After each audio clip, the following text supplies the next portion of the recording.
नमस्ते प्रणाम। हम आप लोग के बीच एक लगन गीत लेके आइल बानी। अच्छा लगी तो लाइक और कमेंट और शेयर जरूर करब और कमेंट में जरूर बताइब कि हमार लगन गीत आप लोग के कैसन लागल, क्योंकि इस समय अब लगन स्टार्ट भी हो गई है और अच्छा भी लगी आप लोग सुनब जाता।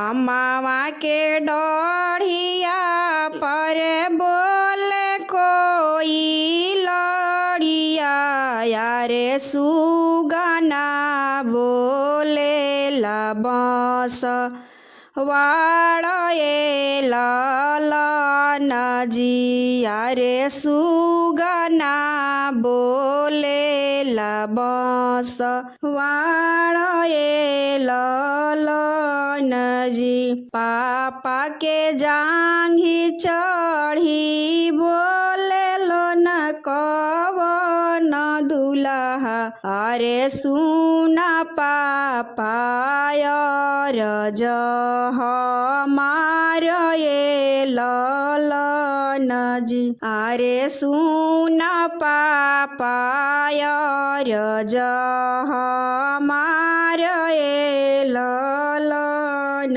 जी। फूल के मऊरिया पापा बियाहन ना जाइबो यारे सोनवे के दीना बनवाइए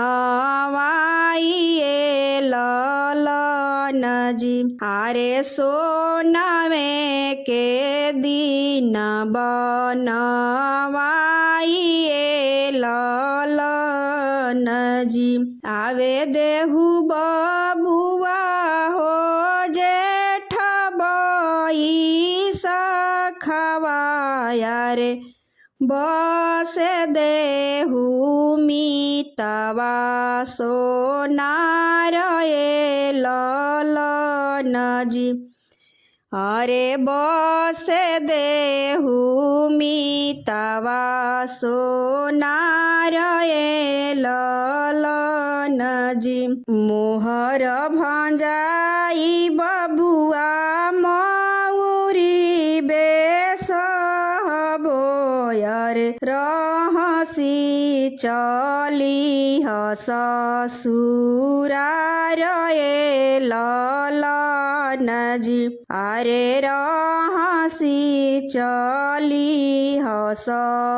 ससुरार ये लालन जी। रह से लाया जनिया रे रह से ला बाजन हो यारे रह से ला सभ बरिया ये लालन जी अरे रह से ला सभ बरिया ये लालन जी। करवा के बीचवा में रह से लन कवन दुल्हा अरे आजू हम चलनी ससुरार ये लालन जी अरे आजू हम चलनी ससुरार